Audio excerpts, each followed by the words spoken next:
po, magandang araw po sa inyo lahat. Ako po si Pel Carsomera at welcome po sa aking channel. At ngayon po ay magluto tayo ng sopas. Ito po ay macaroni. So, pwede rin po kayong gumamit ng elbow, kaso ito po yung available na sa bahay. So, ito po ay simpleng luto lang, lalo na po sa tag-ulan. So, make sure lang panoorin hanggang dulo. At ito po ang mga ingredients natin. Meron po tayong pork bouillon, dalawang package po na macaroni. Like I said, pwede ho rin yung elbow macaroni. Ito po ay dalawang pakete. Tapos meron din po tayong evaporada creamer.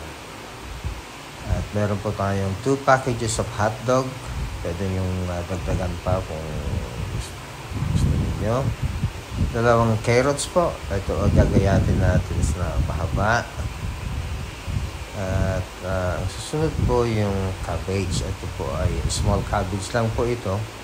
At strips ho ang paghiwa niya. Meron din po tayong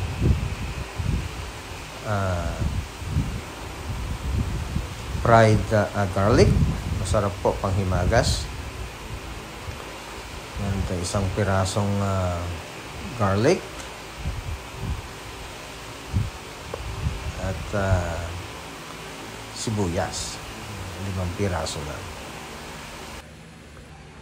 At ngayon po ay ipapalambutin na natin yung macaroni. Lalagyan po natin siya ng 2 tablespoon na asin para hindi lang magkadikit. So, ayan po. Isasalang na natin sa medium fire lang ho.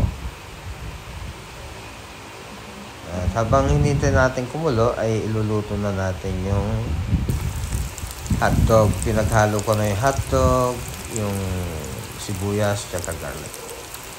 Sosotay lang po natin siya. So, ayan po. Nung nasutay na siya, linagyan ko po siya ng tubig. 1 gallon na tubig kasi masarap po yung sabaw-sabaw. Ayan. Pakuluin lang. Linagyan ko na po siya ng Knorr cubes.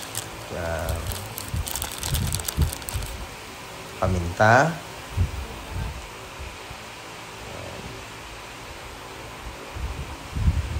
Tapos lagyan na natin ng asin. Mga 2 tablespoon asin po. Kung kulang, dagdagan nyo na lang later on. Ayan na po. Kumulo na siya. Ngayon susunod natin yung carrots. Dali lang kung maluto yung carrots. Kaya sunod-sunod na po yan. Ayan, pakuluin lang. Kaya haluin.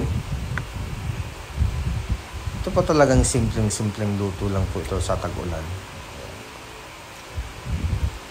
Tsaka hindi ho mahirap lutuin.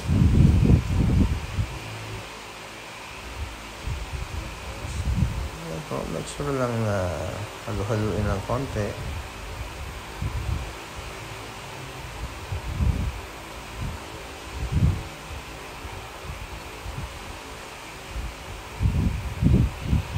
Tapos susunod na po yung gatas. 1 can po lalagay natin.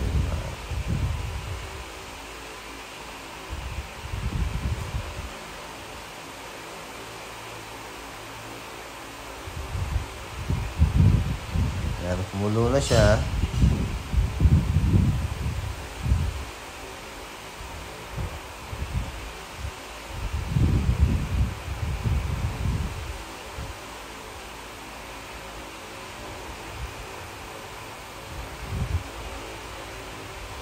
Tapos susunod po natin yung cabbage.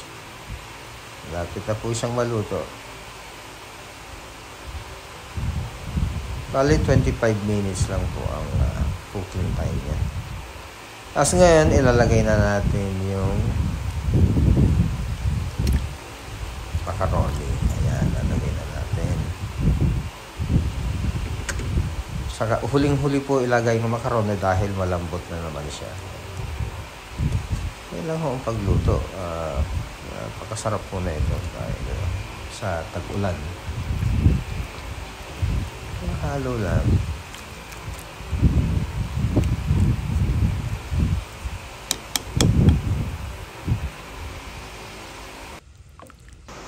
So, ayan na po ang macaroni soup.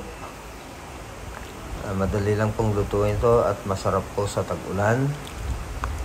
At ngayon po ay gagarnish po natin siya ng scallion tsaka garlic. So, maraming salamat po uli sa inyong papanood at sana po ay patnubayan po kayo ng buong may kapal. God bless po sa inyong lahat.